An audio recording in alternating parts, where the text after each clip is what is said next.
Bismillahirrahmanirrahim. Assalamualaikum warahmatullahi wabarakatuh.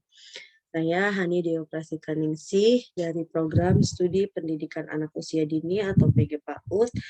Kali ini akan mempresentasikan tentang teori multiple intelligence dengan dosen pengampu Ibu Cilda Kumala Azahri, MPD. Kegiatan ini dilakukan dalam memenuhi tugas UTS semester 1 mata kuliah konsep dasar pendidikan. Multiple intelligence. Multiple intelligence ini adalah teori kecerdasan majemuk atau kecerdasan ganda yang dipaparkan oleh Howard Gardner. Howard Gardner ini adalah seorang profesor psikologi di Harvard Graduate School of Education. Dia mengemukakan bahwa kecerdasan bukan hanya kemampuan tunggal, melainkan beberapa kemampuan intelektual yang relatif tak terkait satu sama lain.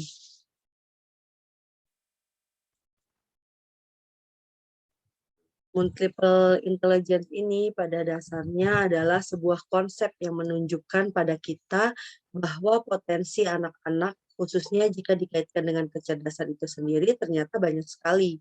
Kecerdasan anak dapat diperlihatkan lewat banyak cara, baik itu melalui kata-kata, angka, musik, gambar, atau juga kegiatan fisik seperti kegiatan motorik, atau kemampuan motorik, fisik motorik anak-anak, atau lewat cara sosial emosi atau sosial emosional.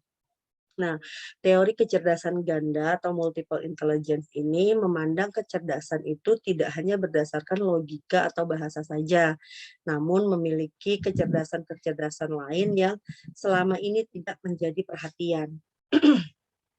Kecerdasan ini tidak dilihat sebagai keberhasilan dengan baik mengerjakan tes atau mengikuti sejumlah atau melakukan sejumlah tugas tertentu, namun sebagai kemampuan untuk memecahkan masalah dan menghasilkan sesuatu yang berharga dalam lingkungannya. Dalam dunia pendidikan, multiple intelligence ini mulai diterima karena dianggap lebih melayani semua kecerdasan yang dimiliki oleh anak. Konsep multiple intelligence ini menjadikan pendidik lebih arif dalam melihat perbedaan dan menjadikan anak tersebut merasa lebih diterima dan dilayani.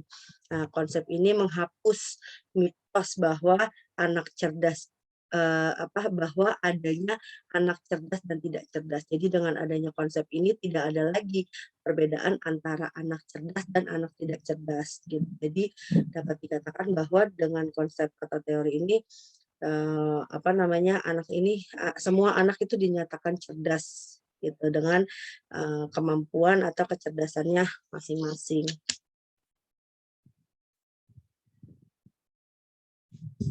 Nah, karena menurut konsep ini semua anak hakikatnya cerdas, hanya saja konsep cerdas itu perlu diredefinisikan dengan landasan baru. Nah, Howard Gardner ini mengajukan 9 aspek multiple intelligence. Nah, apa saja 9 aspek tersebut di sini? Yang pertama adalah kecerdasan verbal linguistik atau verbal linguistic intelligence. Nah, kecerdasan verbal linguistik ini yaitu kecerdasan yang meliputi penguasaan bahasa lisan ataupun juga tulisan untuk mengungkapkan diri atau mengingat bermacam hal.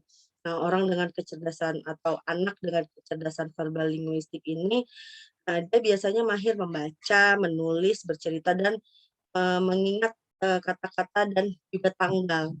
Nah, Howard Gardner ini mengemukakan bahwa kecerdasan verbal linguistik ini adalah kemampuan menggunakan bahasa untuk menyatakan gagasan tentang dirinya dan memahami orang lain serta untuk mempelajari kata-kata baru atau bahasa lain. Nah, siswa yang memiliki kecerdasan linguistik tinggi ini, dia biasanya senang mengekspresikan diri dengan bahasa. Biasanya nilai bahasanya anak tersebut itu lebih baik dibandingkan dengan teman-teman yang lainnya. Yang kedua ini adalah aspek kecerdasan logika matematis atau logic mathematical intelligence. Nah, kecerdasan ini atau kemampuan ini mendeteksi bermacam pola atau prinsip-prinsip dasar tentang sebab akibat. Terus juga dia berpikir secara logis, berpikir dengan abstraksi dan angka.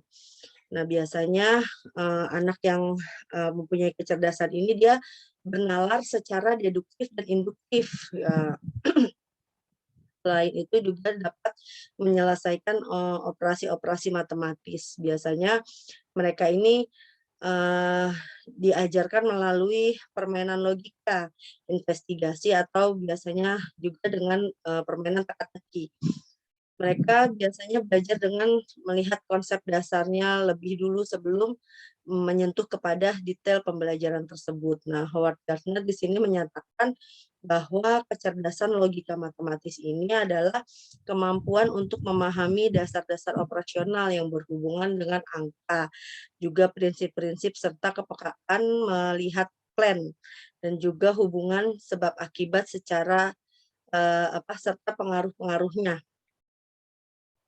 Kecerdasan logika matematis ini berkaitan erat dengan cara berpikir deduktif dan induktif tadi. Selain itu, dia juga berkaitan erat dengan hal-hal yang numerasi atau berkaitan dengan angka atau number dengan pola-pola berpikir yang abstrak. Anak yang dominan pada kecerdasan logika matematis ini, mereka biasanya cenderung untuk menyukai segala hal yang berhubungan dengan pola pikir menggunakan logika dan analisis, serta hal-hal yang berkaitan dengan matematik seperti angka, pola-pola, dan mengklasifikasikan benda dan yang lainnya. Kecerdasan yang ketiga menurut Howard Gardner ini, yang diajukan oleh Howard Gardner ini adalah kecerdasan spasial visual atau spatial intelligence.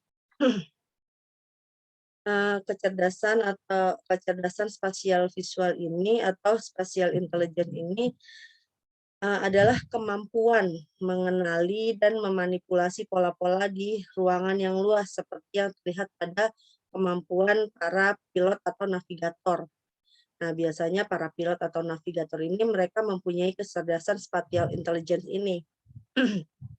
Selain itu, kecenderungan ini juga berkenan dengan kemampuan mengenali dan memanipulasi ruang-ruang terbatas seperti terdapat pada para pematung, arsitek, atau juara bermain catur, biasanya seperti itu. Kecerdasan jenis ini juga biasanya mudah dikenali ketika seorang arsitek misalnya sedang memvisualisasikan sebuah rancangan bangunan, dan juga misalnya seorang pilot gitu sedang dia mengira-ngira bagaimana tujuan dari pesawat yang akan dia kendalikan seperti itu. Nah, di sini Howard Gardner ini menyatakan bahwa kecerdasan spasial ini adalah kemampuan untuk membentuk suatu gambaran mental tentang tata ruang atau menghadirkan dunia mengenai ruang secara internal dalam pikiran anak tersebut, dalam pikiran orang tersebut gitu. Nah, orang yang memiliki atau anak yang memiliki kecerdasan jenis spasial ini biasanya cenderung berpikir secara dalam atau dengan gambar, dan juga cenderung mudah belajar melalui sajian-sajian visual, misalnya seperti film, animasi gambar, video, terus dan alat-alat peraga yang biasanya digunakan dalam pembelajaran. Nah, biasanya mereka ini juga gemar untuk melakukan kegiatan menggambar, melukis, mengukir, terus juga mencurahkan gagasan-gagasan yang ada di kepalanya dan juga sering menyajikan suasana serta perasaan hatinya yang selalu, eee, ingin dilimpahkan melalui seni. Selanjutnya yang keempat adalah kecerdasan kinestetis jasmani atau bodily kinesthetic intelligence. Nah, kemampuan, menggunakan bagian-bagian tubuh atau seluruh tubuh untuk menyelesaikan masalah atau menciptakan produk baru, biasanya ini, dimiliki oleh para, atlet, penari, aktor, polisi, tentara, dokter, dokter bedah, pengrajin, biasanya, ini, orang-orang tersebut ini mempunyai kecenderungan kinestetik jasmani yang tinggi, atau kecerdasan jasmani yang tinggi. Nah, ini mereka biasanya suka menggambar, suka bermain puzzle, terus, membaca peta, mereka juga sering sering atau suka berangan-angan. Nah, pada dasarnya mereka ini belajar lebih efektif melalui gambar. Atau bentuk-bentuk dengan memakai model, memakai grafis, diagram, atau foto, atau model-model, 3 dimensi seperti video, terus juga, TV, atau, multimedia lainnya, juga berupa, buku teks gambar. Nah, pada kecerdasan kinestetik jasmani ini, Howard Gardner menyatakan bahwa kecerdasan kinestetik jasmani ini adalah kemampuan menggunakan seluruh tubuhnya dan kemampuan untuk, memecahkan, permasalahan. Mereka dapat membuat suasana atau menggunakan beberapa macam produksi dan koordinasi anggota tubuh, juga pikirannya untuk menyempurnakan penampilan fisiknya. Dan biasanya siswa yang mempunyai intelijen, eee, gerak badan seperti ini biasanya, mereka suka dengan kegiatan menari, olahraga, dan, kegiatan-kegiatan yang berkaitan dengan, ketangkasan ya, dengan geraknya mereka.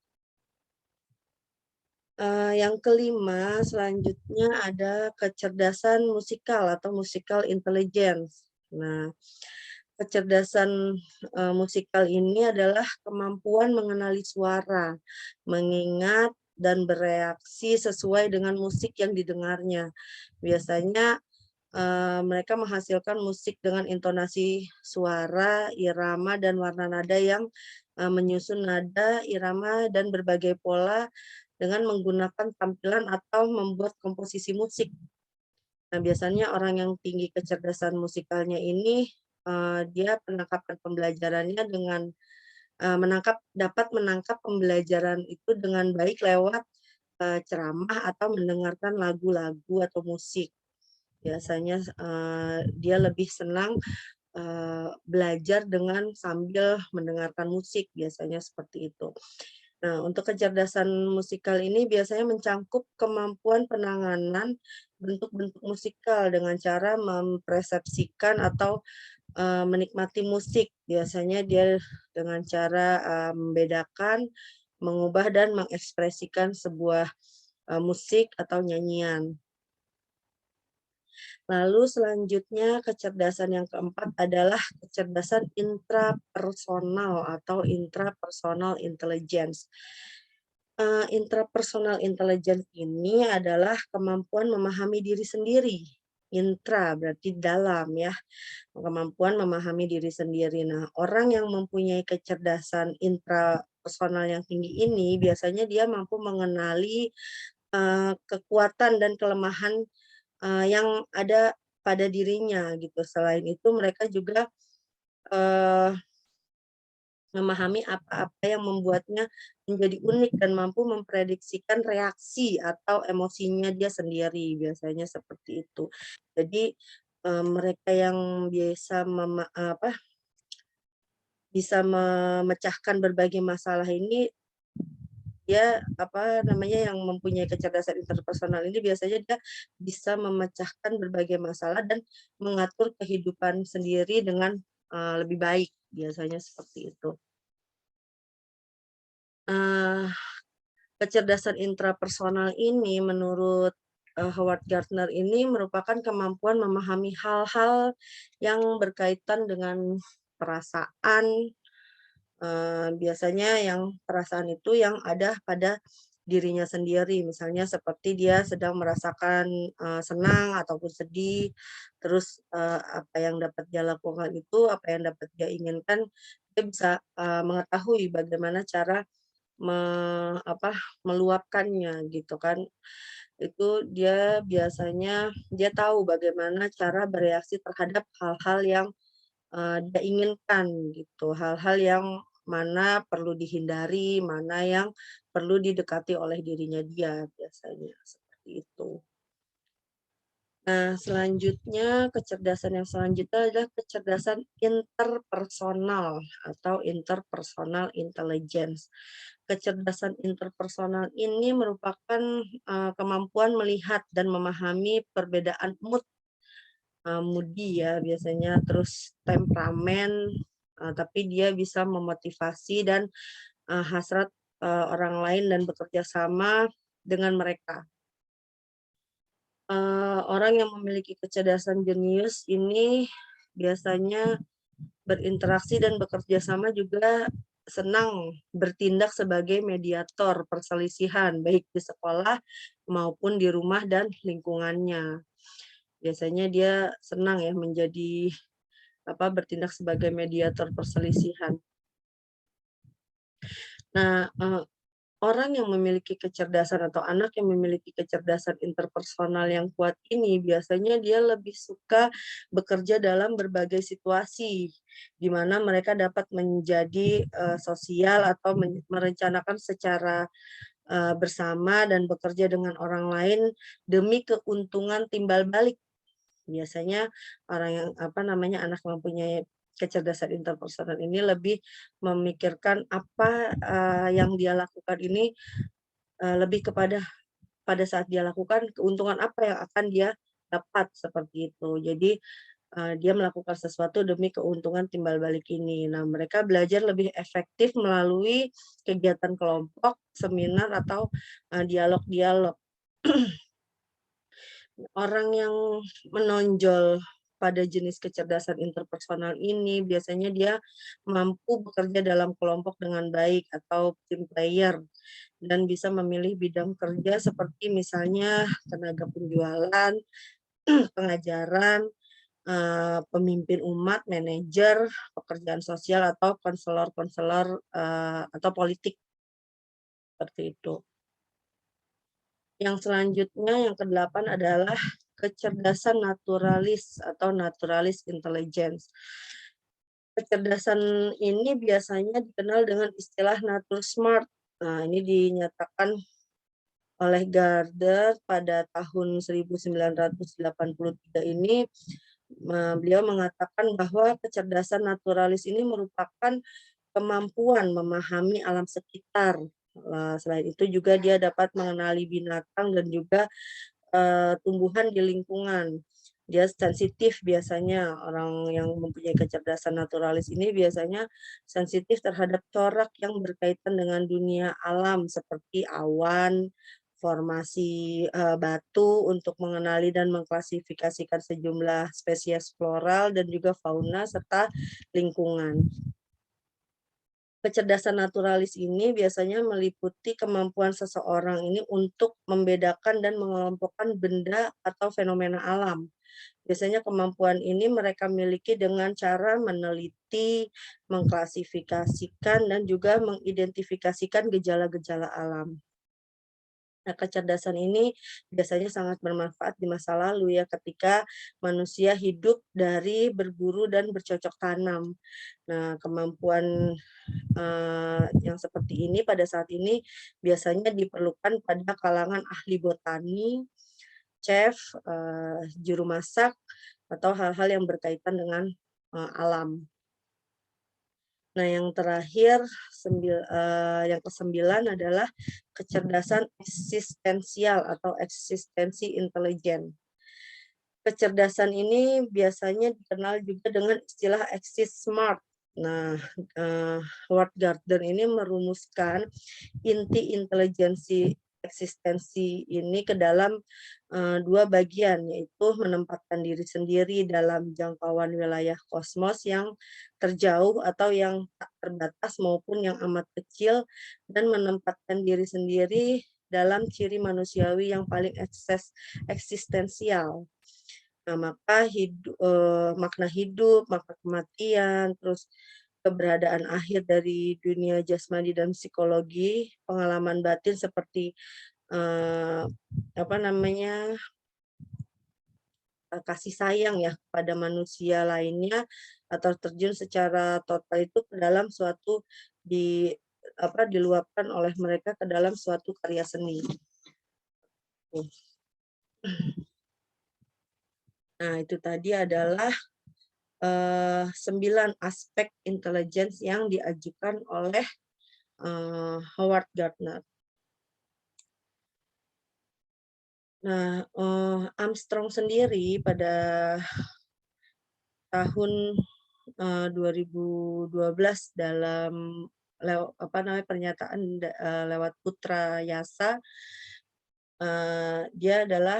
Armstrong ini adalah seorang psikologi pendidik di Amerika Serikat. Dia menyatakan bahwa hubungan kecerdasan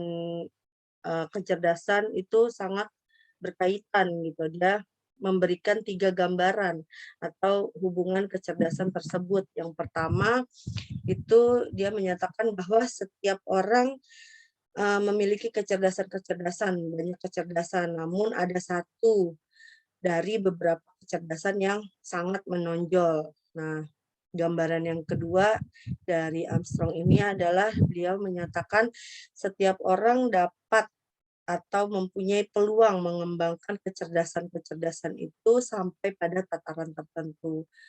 Selanjutnya gambaran ketiga dari Armstrong, beliau menyatakan bahwa kecerdasan-kecerdasan itu bekerja sama atau simultan dengan cara yang kompleks dan unik.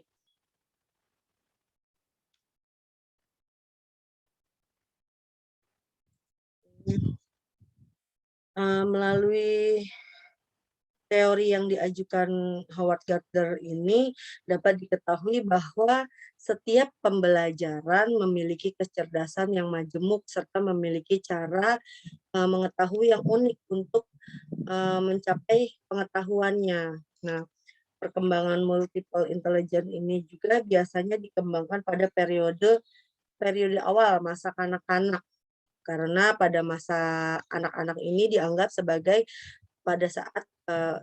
masanya mereka untuk belajar dan untuk mencapai berbagai macam keterampilan.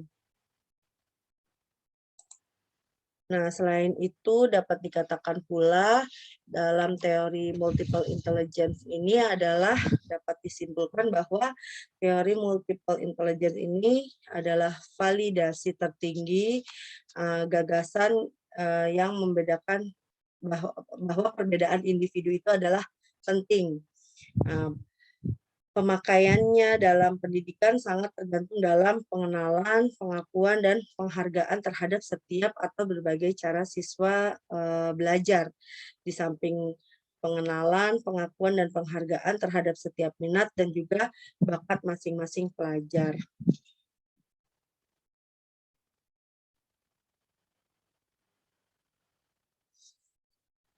Oke. Nah, untuk selanjutnya di sini ada prinsip umum pembelajaran untuk membantu mengembangkan multiple intelligence pada siswa. Ini diungkapkan oleh Suparno pada tahun 2004. Pengembangan multiple intelligence ini menurut Suparno yaitu yang pertama adalah prinsip-prinsipnya adalah yang pertama pembelajaran harus memperhatikan semua kemampuan intelektualnya. Yang kedua, pembelajaran harus menyemangati siswa untuk dapat menentukan tujuan dan program belajar mereka. Selanjutnya, prinsip yang ketiga adalah evaluasi belajar harus lebih kontekstual. Prinsip yang keempat adalah pembelajaran seharusnya dilakukan secara individual. Prinsip yang kelima, beliau menyatakan bahwa sekolah harus dapat menyediakan fasilitas yang dapat dipergunakan siswa untuk melatih kemampuan intelektual mereka berdasarkan multiple intelligence yang mereka punya. Sedangkan prinsip yang terakhir yang dinyatakan oleh Suparno di tahun 2004 ini, dia menyatakan bahwa pembelajaran sebaiknya tidak dibatasi dalam ruang atau gedung sekolah. Jadi menurut beliau, pembelajaran tidak hanya dapat dilakukan di dalam ruangan atau di dalam sebuah gedung sekolah saja, tapi pembelajaran ini untuk membantu mengembangkan multiple intelligence pada siswa ini, pembelajaran dapat dilakukan dalam segala tempat. Misalnya kita atau seorang guru ini bisa mengajak si anak ini belajar mengenal alam dengan cara mengajak anak-anak bermain di alam, misalnya di kebun, terus di lapangan, misalnya seperti itu. Nah, itulah tadi 6 prinsip umum pembelajaran menurut Suparno pada tahun 2004 yang dapat membantu mengembangkan multiple intelligence pada siswa. Nah, selain prinsip-prinsip umum pembelajaran yang tadi disampaikan oleh Suparno, sini juga terdapat cara-cara penyampaian materi pelajaran yang dapat digunakan oleh guru kepada siswa. Yang pertama, dengan cara di penyampaian pembelajaran itu dengan cara menggunakan kata-kata atau linguistic intelligence. Selain itu, mengajak anak-anak untuk bermain dengan logika agar pengembangan logical mathematic intelligence pada anak tersebut dapat berkembang dengan baik. Selain itu juga materi pembelajaran dapat disampaikan dengan menggunakan gambar. Nah, ini tadi berkaitan dengan pengembangan kecerdasan visual spasial intelijen pada anak didik. Nah, selain itu, yang berikutnya adalah penyampaian pembelajaran dengan cara memberikan musik, mengajarkan anak-anak belajar sambil mendengarkan musik gitu, seperti itu. Yang selanjutnya adalah pengalaman fisik atau bodily kinesthetic intelligence. Nah, jadi cara penyampaian materi pembelajaran itu adalah dengan cara menyatukan mengaitkan pembelajaran dengan pengalaman-pengalaman fisik yang pernah dilakukan oleh peserta didik atau anak didik. Selain itu, materi pembelajaran ini juga dapat dikaitkan oleh pengalaman sosial atau interpersonal intelligence dari kegiatan-kegiatan atau aktivitas-aktivitas yang pernah dilakukan oleh anak tersebut. Selanjutnya adalah penyampaian materi pembelajaran dengan cara refleksi diri atau intrapersonal intelligence. Jadi kita seorang pendidik mengajarkan atau memberikan materi pembelajaran ini dengan cara merefleksi diri, mengajak si anak didik ini untuk merefleksi diri gitu. Mengenal dirinya dia sendiri gitu, apa yang dia suka, apa yang dia tidak suka, apa yang bisa dia lakukan, apa yang tidak bisa dia lakukan, seperti itu. Selanjutnya, penyampaian materi pelajaran yang dapat digunakan oleh guru ini adalah pengalaman di lapangan atau naturalis intelligence. Nah, ini pengalaman di lapangan ini berkaitan dengan kecerdasan naturalis intelligence atau kecerdasan natural ini sendiri. Jadi seorang guru bisa mengajak anak-anak untuk mengulang kembali atau mengingat kembali pengalaman-pengalaman yang pernah dirasakan atau dijalani atau dihadapi oleh si anak-anak tersebut. Gitu. Seperti misalnya mereka pernah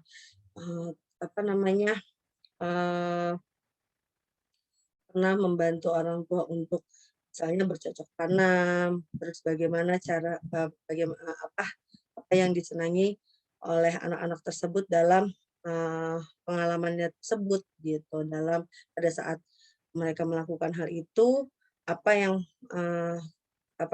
nilai positif apa yang bisa mereka dapat. Nah, itu dapat materi pembelajaran itu dapat digunakan oleh guru dengan cara merefleksi atau mengingat-ingat kembali, mengajak kembali kepada peserta didik untuk mengingat pengalaman yang pernah dia lakukan di lapangan. Selain itu, yang terakhir adalah cara penyampaian materi pembelajaran yang digunakan oleh guru dapat juga dilakukan dengan melalui peristiwa atau existence intelligence. Nah, melalui peristiwa-peristiwa yang sudah pernah terjadi.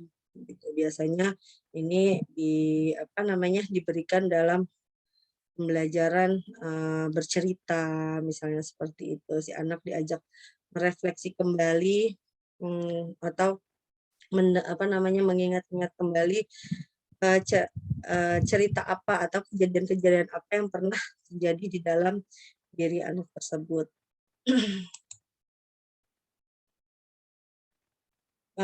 Dalam proses pembelajaran yang menggunakan teori multiple intelligence ini, siswa mendorong guru untuk mendesain bahan pembelajaran atau isi kurikulum yang akan disajikan yang berbeda dengan proses pembelajaran yang konvensional. Di sini Armstrong pada tahun 2002 menyatakan 7 tahap pembelajaran yang mendasarkan pada teori multiple intelligence itu sendiri. Yang pertama, pembelajaran itu memusatkan pada tujuan khusus. Jadi si pembelajaran yang kita rancang ini harus mempunyai tujuan khusus. Jadi tujuan khusus yang sudah pembelajaran kita rancang ini tujuannya apa? Itu harus ada. Selain itu, merumuskan pertanyaan-pertanyaan kunci tentang teori multiple intelligence. Jadi merancang ya si guru ini merancang pertanyaan kunci tentang teori multiple intelligence ini. Yang ketiga adalah mempertimbangkan kemungkinan aplikasinya. Selanjutnya melakukan brainstorming, memilih kegiatan yang sesuai, dan juga mengimplementasikan rencana. Ini adalah saran tahapan pembelajaran yang mendasarkan teori multiple intelligence yang diutarakan atau dipaparkan oleh Armstrong pada tahun 2002.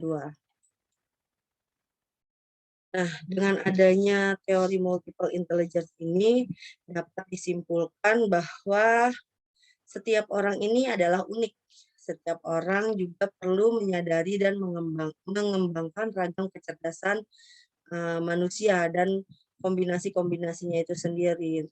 Dan selain itu, setiap siswa juga berbeda karena mempunyai kombinasi kecerdasan yang berlainan.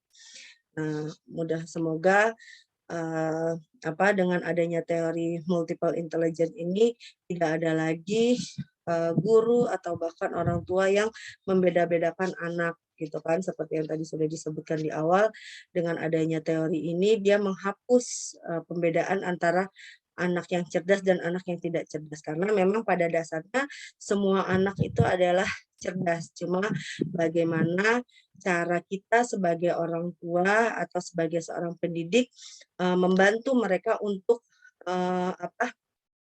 mengembangkan kembali kecerdasan-kecerdasan yang ada yang dapat ditonjolkan pada diri anak didik tersebut. Baik, sekian pemaparan saya tentang teori multiple intelligence.